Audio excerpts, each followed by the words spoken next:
What's up mga boss? Good day sa inyo. So, may dumating na naman tayong bagong pyesa para dito sa sporty natin, which is ito mga boss.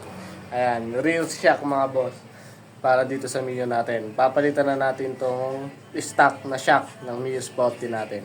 So, ito yung nabili natin na shock. Ayan. So, pakita ko muna sa inyo mga boss bago natin i-install to dito sa Mio Sporty natin. Mga boss, ito na yung shock na nabili natin sa Shopee. So, unbox natin siya. Pakita ko sa inyo yung laman. Smoke yung tatak niya. Ayan. Smoke. Budget meal lang to na shock mga boss. So, ayan, may kasama pa siyang sticker. Tapos ito. Smoke. Tapos ito yung mismong shock. Ayan mga boss. 300mm to mga boss. Ayan, pwede to sa ibang mga scooter like sa Mio i125, Mio Soul. Tapos Honda Click, NMAX. Ayan, pwede din to. Kaso, pagka sa NMAX, Aerox, yan, PCX nyo kakabit, kailangan dalawa bibili nyo. Nabili ko lang to sa Shopee mga boss. 500 ata o 450. Ayan. Search nyo lang, Smoke Shock. Lalabas na din yun para maka-order kayo. Ayan, sky blue yung kulay niya mga boss. Merong red, black, white, saka yellow. So, kung anong trip yung kulay, bumili na lang kayo. So, ayan, install natin to mga boss. Tingnan natin kung babagay sa motor natin. Ayan mga boss, babaklasin muna natin tong stock shock natin para makabit natin yung smoke na shock. Dalawa lang naman ang tornilyo na tong stock shock natin mga boss. Isa dito, ayan, tapos isa dito sa may loob. So ang problema lang, itong nasa loob na to, hindi natin mababaklas kung hindi natin iaangat yung gas tank natin. So kailangan iangat natin tong gas tank natin para ma-access natin yung bolts na isa nung shock dito sa loob. So tatanggalin natin tong grab bar, iangat natin tong U-box, tapos iangat natin tong gas tank para matanggal natin yung bolts doon sa loob. Ayan mga boss, okay na. Naiangat na natin yung U-box, yung gas tank, tapos tinanggal ko na din yung grab bar. Pati yung side pairings mga boss, tinanggal ko na para hindi sumabit tong gas tank sa kato. Tapos etong fuel cock, tinanggal ko na din para maiangat ko to, yung gas tank. Tapos eto, yung socket ng sa fuel gauge natin. Hinugot ko muna. Ito mga boss, para maiangat natin yung gas tank. So ma-access na natin yung nut nitong rear shock natin. Ito. So 14mm lang to mga boss para matanggal natin tong nut na to. Then dito naman sa baba, ayan, itong gold bolts na to, 12mm to. Ewan ko lang yung stock, 14mm din ata yung stock. So tinanggal ko lang yung crankcase cover para matanggal natin tong tornilyo na to. So ayan, babaklasin ko na to stock shock natin mga boss para maikabit na natin yung smoke na shock.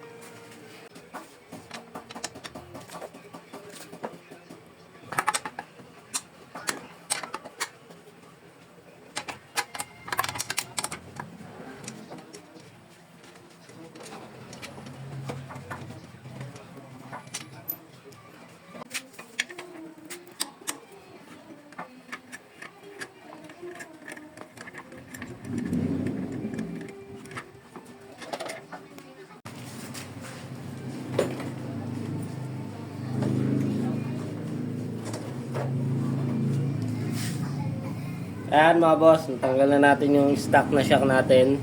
Pwede na natin ikabit yung bagong shock natin. Ayan, ito yung shock na ikakabit natin.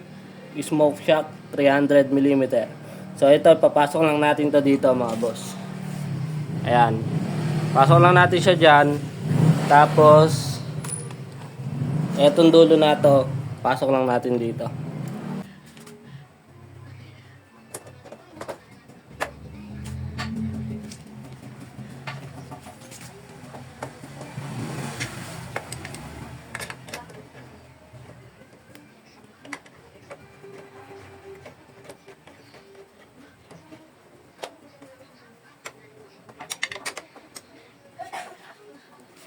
So, dito na tayo sa taas mga boss. Balik lang natin itong washer at itong nut.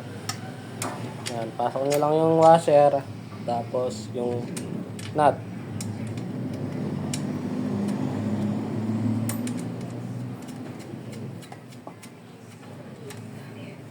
Saka natin nigpitan mga boss.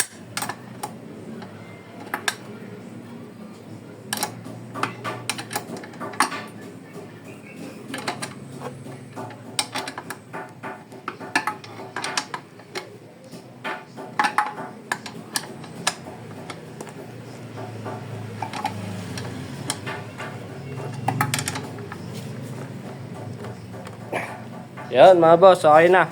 So, assembling ko lang itong lahat.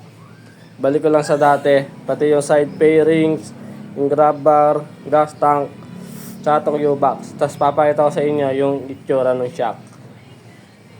Ayan mga boss, okay na. Naisalpa ko na yung rear shock natin na smoke. So ayan, makikita nyo.